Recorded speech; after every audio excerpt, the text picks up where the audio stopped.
I want to take a bit of time today to crack into a few things that I, as an introvert, really want you to know if you're an extroverted person. And I have a feeling that some other introverted folks are going to feel a similar way because we get misunderstood sometimes. Sometimes we're trying to communicate something with you, we're trying to be straightforward about it, and you're not getting it. You're not getting it. You're taking one thing and you're making it another. And like I said, it can be frustrating. And I'm going to give a few really basic things that I, as an introvert, want you as an extrovert. I'm apparently speaking to some extrovert out there in the cyberspace right now. Maybe you, as an introvert, will share this to your extroverted friend or your extroverted partner, or family member, or whatever other use what you want to do with this video. But this is just going to be these things that I've noticed for myself. I've got about 3 or 4 of these. I haven't decided if I'll put the 4th one in, because if I do, it will be the last one, because it's a bit more deep. But these first 3, I think, almost all of us will relate to, and hopefully you can. Sorry, I'm just shaking the light there. Hopefully you can understand what I'm saying, and this might be of use for you to share with someone, or just to relate to as an introvert yourself. So let's get into the top things as an introvert I really need you to know. So the first thing that I, as an introvert, really need you to understand is that it's not that I'm shy. It's just that I don't like the stimulation of the group, and I don't enjoy the novelty. I don't really feel excited and stimulated by meeting a whole bunch of different people and not really getting any depth out of the interaction. And I understand that some social events aren't the best place to meet people and have a really deep, soul connection with another person. Sometimes it can be, actually. There have been times I've gone to a party or something, and I've ended up outside, like having a smoke when I used to smoke, or now it might just be outside, and I've ended up having a really in-depth conversation with someone. But generally speaking, I don't want to go to the bar, I don't want to go to a party or this thing to meet these 14 people who you swear are like totally amazing. It's not because I don't like people. It's not because I don't think your friends are dope. It's nothing to do with that. It's just the fact that I'm not. It doesn't actually. It's not interesting to me, and it actually feels like it takes a lot of energy from me. And on top of that, I don't like asserting myself in a group very much. It's not that I can't do it. And it's not that I won't do it if I feel like I need to and the situation calls for it, but I want you to be able to understand that if I show up to a party or a bar or a group environment like that, or I'm doing some public speaking or something, it's actually because I want to challenge myself. It's an endeavor for me. It's something to develop. Like earlier, not this year, but last year in 2024, after I got back here to Melbourne, I have a super extroverted friend in my friend circle, and this guy is just like, when some people are so extroverted or so introverted that they don't even know that they're introverted or extroverted. There's like a fish in water thing. This is a guy who, when I've talked to him about this, he'll be like, oh, I'm pretty introverted. It's like, no, you're not. You're always around people. You have a large social orbit. And on top of that, you clearly gain energy from that. You like to perform on stage. You're a very extroverted person. He just likes to think. He has a certain kind of introverted thinking mixed with that, I believe. Anyway, this guy, I started linking up with him a lot as I got back to Melbourne. And I was very open to doing these events with him. And I think he got confused at one point because he's like, I don't get it. I thought you liked these things and it's like, no. I like challenging myself, and I'm quite okay to do that when I'm in the place for it, but it's definitely not that I don't actually like it, I'd quite happily just have something more chill. And the idea of going to this party, or like at one point my friends were talking about like a festival that was 3 days.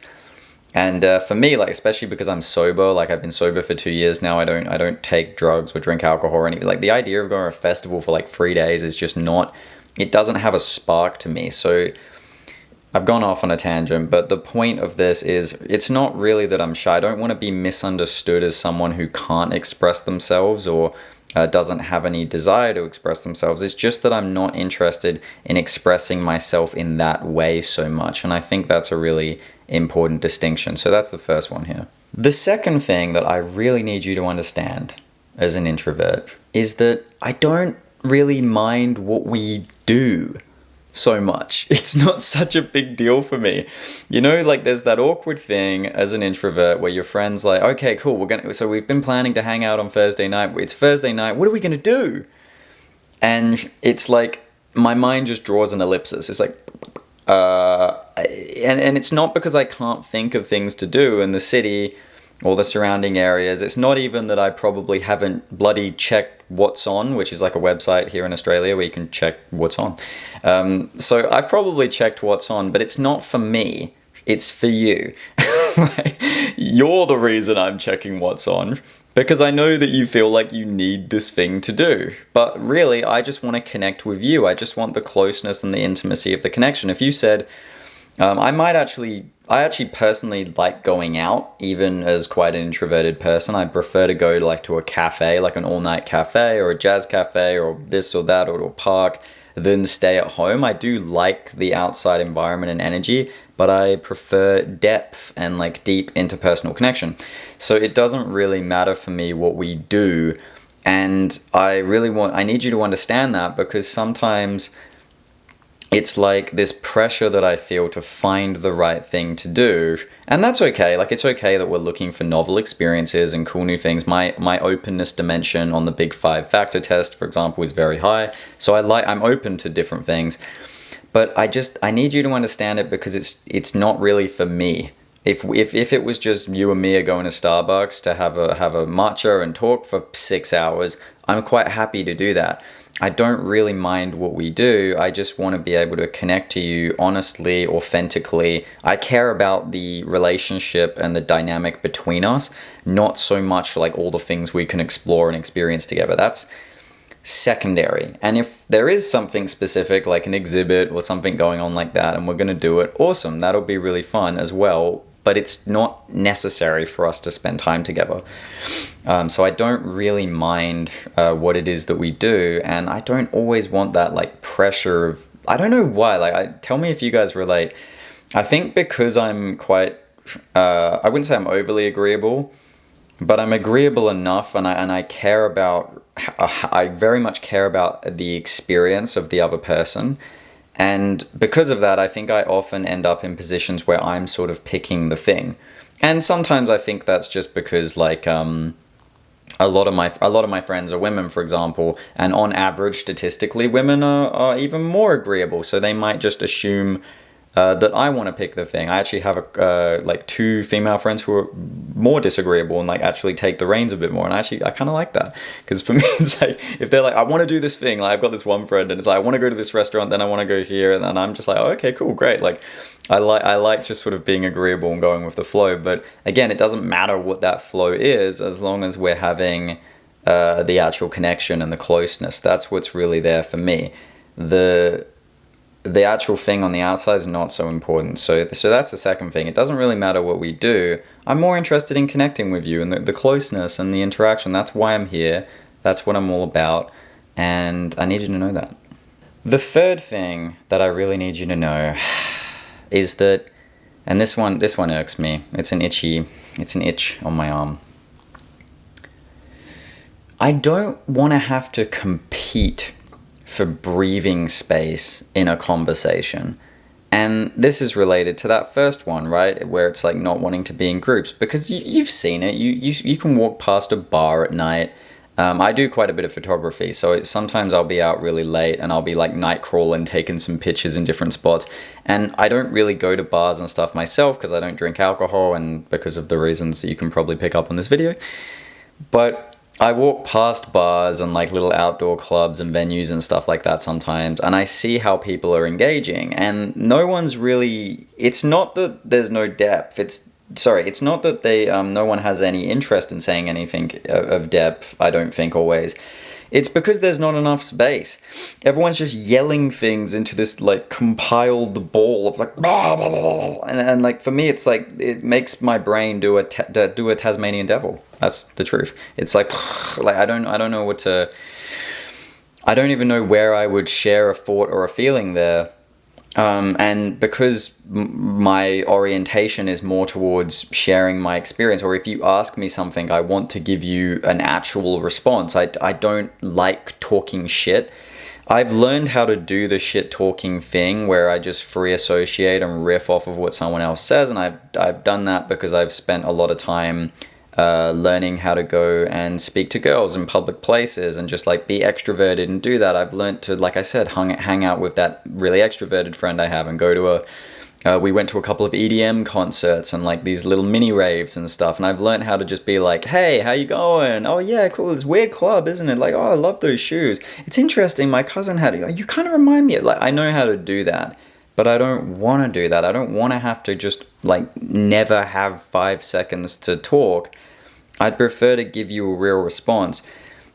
And I love it when I have those kind of interactions where it's like you're talking to someone and they say something and then you have the space and you share it and there's that skillful weaving. It's not just like waiting for someone to talk and then throwing your own thing in there. You know what I mean? It's like you're actually listening to what they're saying and then you're adding your thing on top, and together you're weaving a thread of conversation that's unique and interesting and reflects the nature of your relationship. That's like that's quite idealistic. That doesn't happen often. I have like a couple people I can do that with. One of them is actually my sister.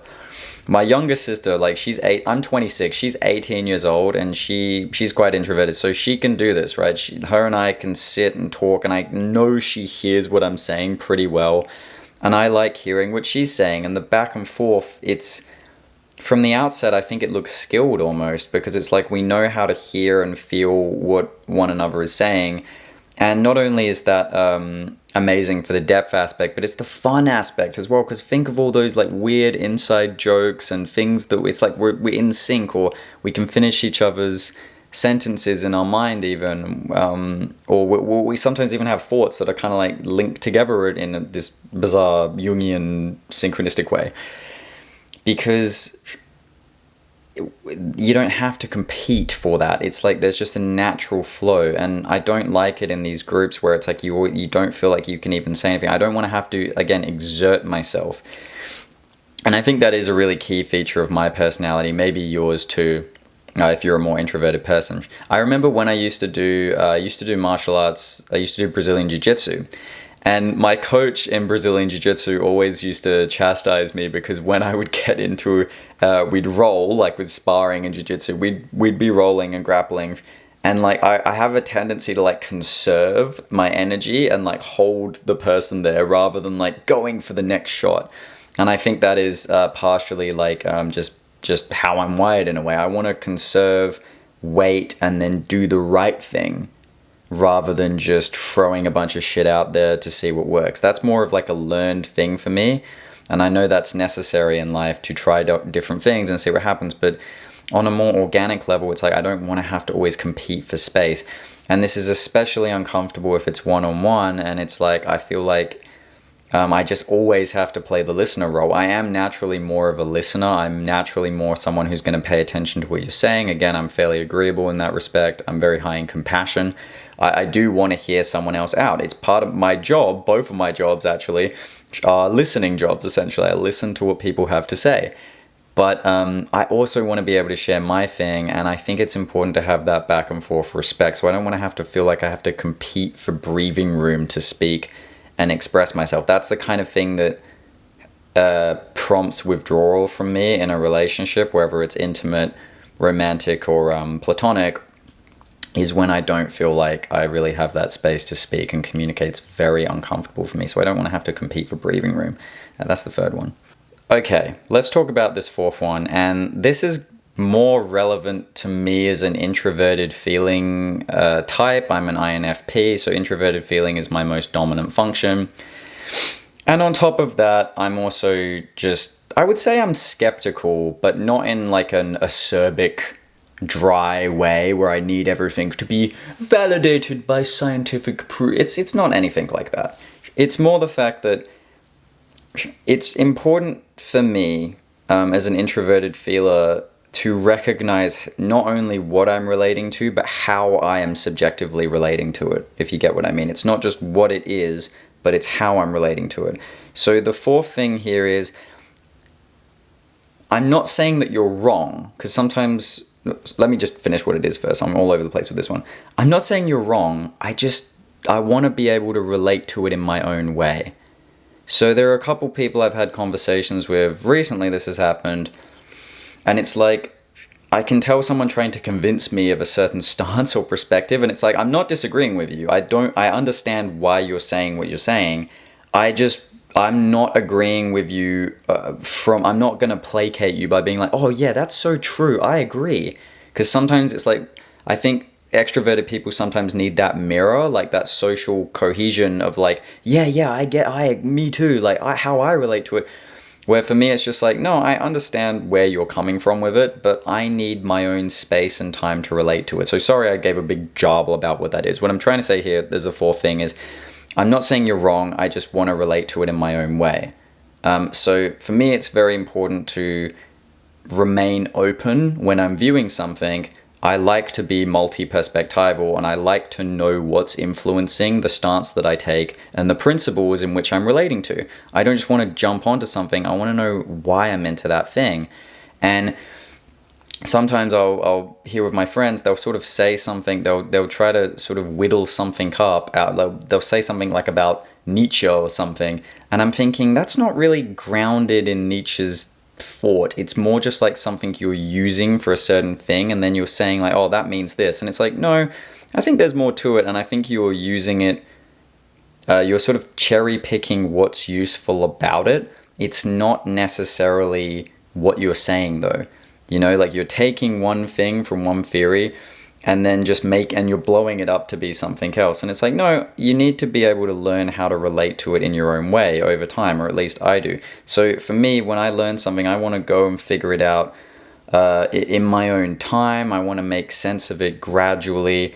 And that comes from me being able to go over it in my way, not just in the way that the group is always throwing in. I don't like that group think feeling, because I think we sometimes, that doesn't really make sense.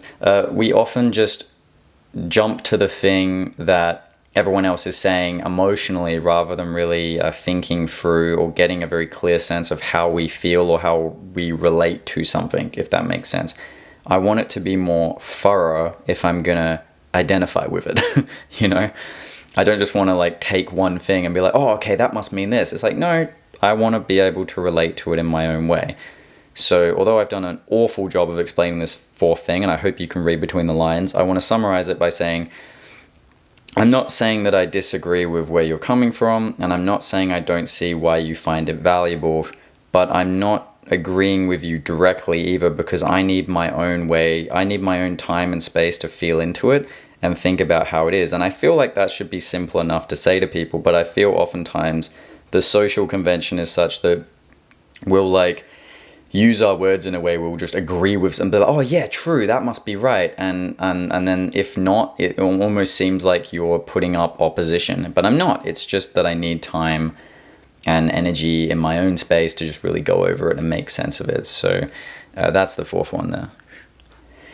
I hope you got something out of this. If you're an extrovert, I hope you can key into this and get something that might save my life at some point. If you're introverted, I hope you can relate to it or get value out of sharing this to someone else.